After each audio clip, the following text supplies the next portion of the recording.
राधे मेरे स्वामिनी, मैं राधे तेरो दास।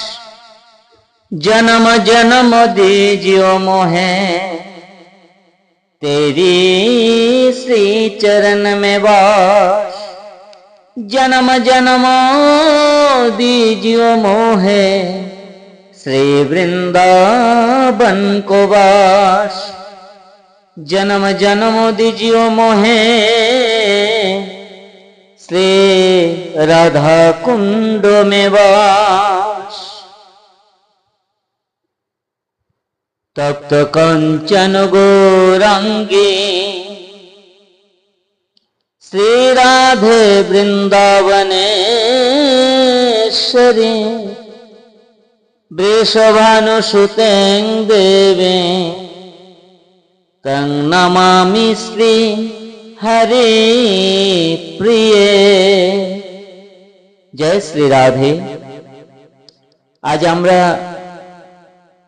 কথা মাধ্যমে একটি ব্রজলীলার কথা আমরা শ্রবণ করব। অষ্টাবিংশ অধ্যায়ে শ্রী সাকেতে রাধা ও কৃষ্ণের প্রথম সাক্ষাৎ। ব্রজে শ্রী সাকেত নামে একটি রম্য স্থান আছে।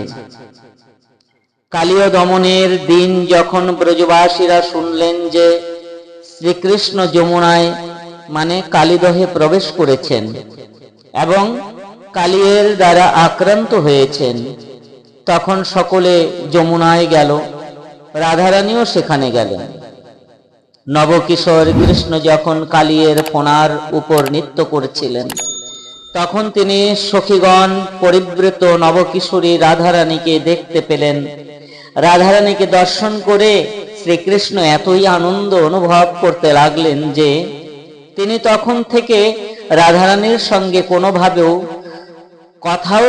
কোথাও সাক্ষাৎ করার জন্য ব্যাকুল হয়ে উঠলেন। কিন্তু তিনি তার সাথে মিলিত হবার তার অন্তরের সংগোপন অভিলাষের কথা কাউকে জানালেন না। তার সখা সুবল কৃষ্ণকে জিজ্ঞাসা করল, সখে আমাকে বলো, তোমার উদ্যোগের আসল কারণটা কি? তোমাকে কোনো কিছুর জন্য বেশ বেকুলিত চিত্ত মনে হচ্ছে। যদি তোমার চিত্তের বেকুলতার কারণ আমার কাছে বলো, তাহলে আমি অবিলম্বে তা দূর করার চেষ্টা করব। শ্রীকৃষ্ণ বললেন, সখা আমার মনের কথা তোমাকে বলি, শোনো। যেদিন আমি কালীয় নাগকে দমন করতে গিয়েছিলাম, আমি সেখানে অনেক ব্রজ সুন্দরীকে দেখেছিলাম, কিন্তু তার মধ্যে একজন অসাধারণ রূপান্বিতা এক কিশোরীকে দেখলাম। রূপে গুণে যে অতুলনীয় অনন্যা, তার স্মিত হাস্যোজ্জ্বল মুখ এবং তার অপাঙ্গ দৃষ্টিপাত আমার হৃদয় হরণ করেছে এবং আমার সুপ্ত প্রসুপ্ত কামকে উদ্দীপ্ত করে তুলেছে। তাকে না পাওয়া পর্যন্ত আমি নিজেকে স্থির রাখতে পারছি না। সুবল তখন সুবল বলল, সখে তুমি উদ্বিগ্ন হইও না, আমি নিশ্চয়ই তোমার সঙ্গে সেই রূপান্বিততার সাক্ষাৎ করিয়ে দেব যে তোমার চিত্ত চুরি করে নিয়েছে। অন্যদিকে রাধারানী পূর্ণমাসীর কাছ থেকে কৃষ্ণের নাম শ্রবণ করে তার প্রতি তার অনুরাগ জন্মালো। এরপর শ্রীকৃষ্ণের মধুর বংশীরব তার চিত্ত বিমোহিত করেছিল। তার প্রতি তিনি অনুরক্ত হলেন। এরপর তিনি একদিন স্বপ্নে যমুনা পুলিনে কদম্ব কাননে পরম সৌন্দর্যশালী শ্যাম সুন্দরকে দর্শন করলেন। তখন সেই শ্যাম সুন্দরকে দর্শনের আকুলতায় তিনি সমস্ত ধৈর্য হারিয়ে ফেললেন। প্রথমে তিনি দুটি শব্দাংশ শ্রবণ করলেন, কি যে কৃষ্ণ কৃষ্ণ। এরপর তিনি বংশীধ্বনি শুনেন।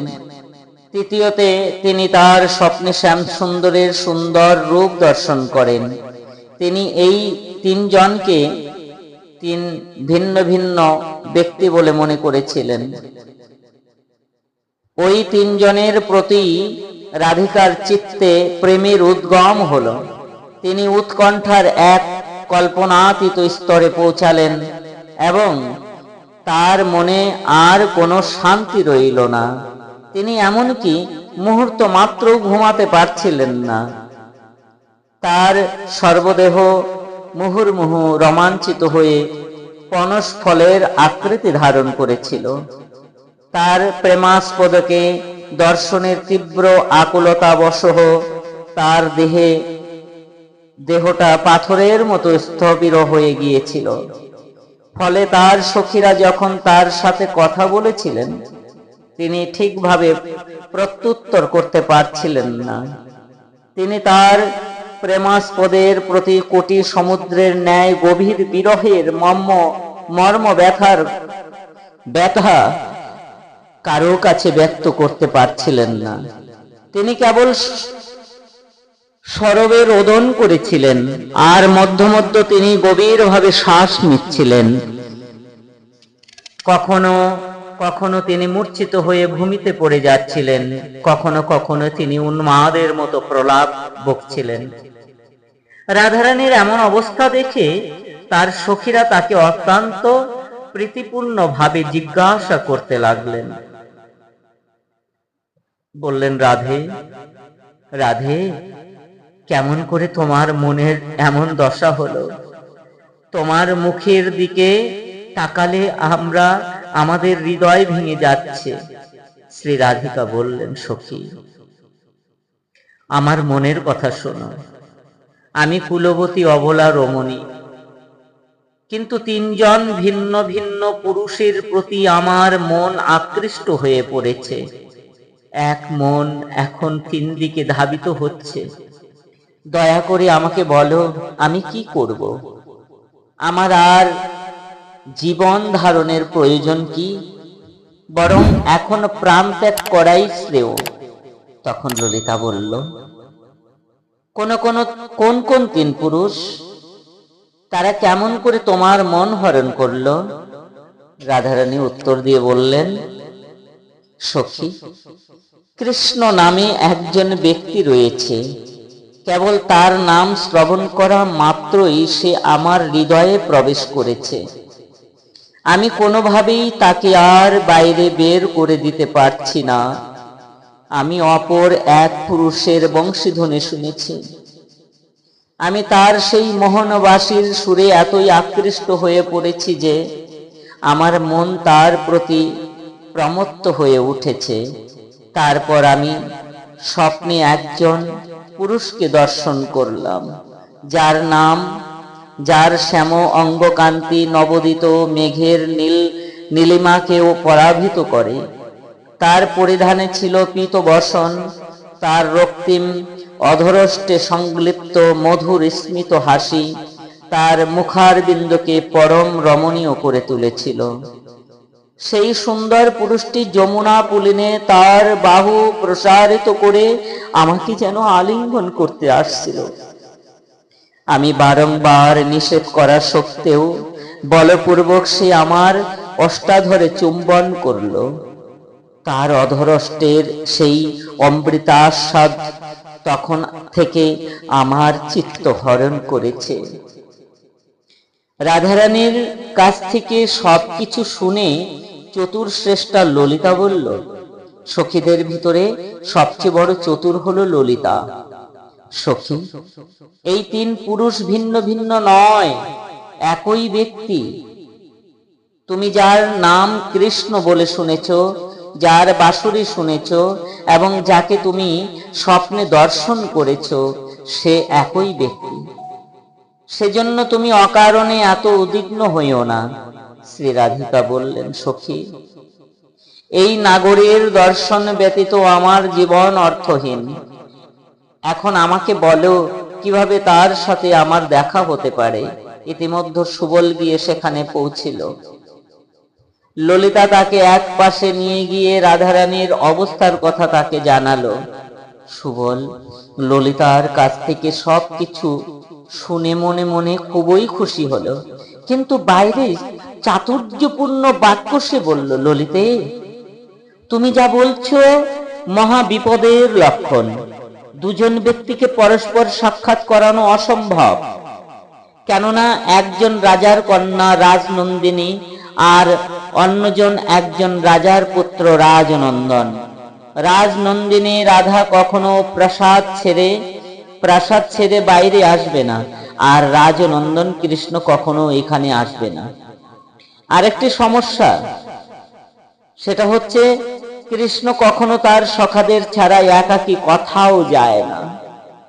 তার সখাদের মধ্যে রয়েছে রাধারানীর বড় ভাই শ্রীদাম। সে তো সব সময়ই কৃষ্ণের সঙ্গে থাকে।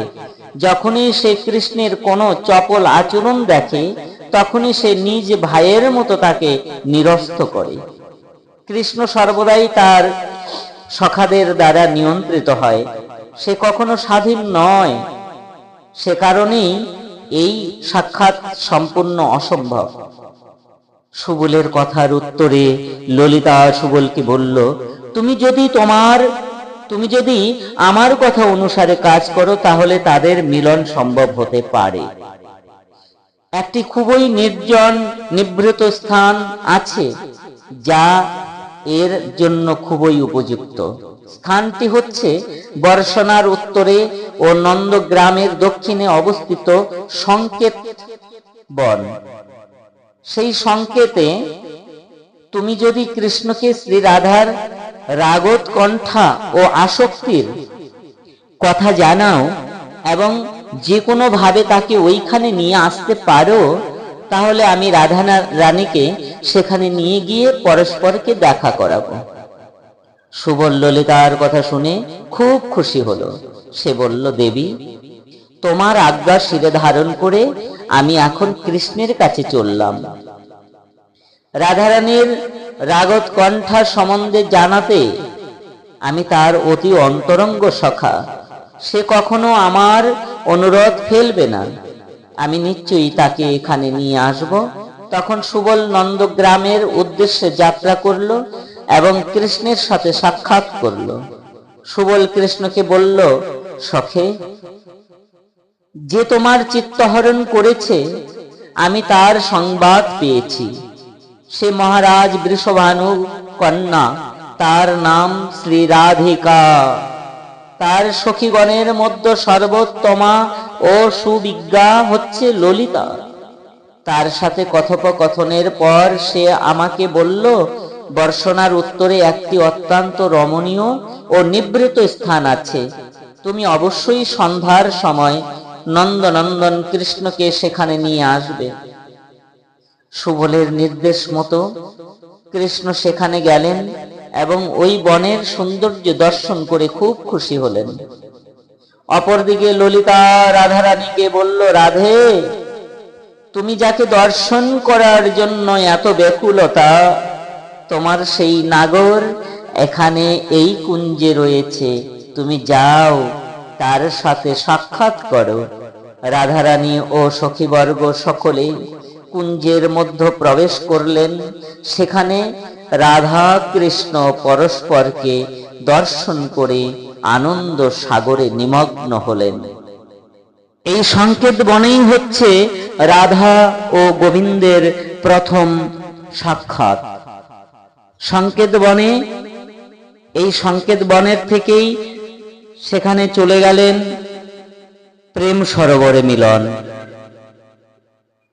চোখের জলে কুণ্ড হয়ে গেল। তাই আমরা সকলেই দর্শন করি। আমরা বৃন্দাবনে যত ভক্তজন যাই দর্শন করি, গিয়ে ওই প্রেম সরোবরের যে কুণ্ড, চোখের জলে কুণ্ড হয়েছেন। রাধে রাধে। তবে সকল ভক্তবৃন্দের কাছে অনুরোধ, কথাটা সম্পূর্ণ শুনবেন আর লাইক, কমেন্ট, শেয়ার করবেন। রাধে রাধে। জয় জয় শ্রী রাধে শ্যাম, জয় জয় শ্রী রাধে শ্যাম, জয় জয় শ্রী রাধে শ্যাম।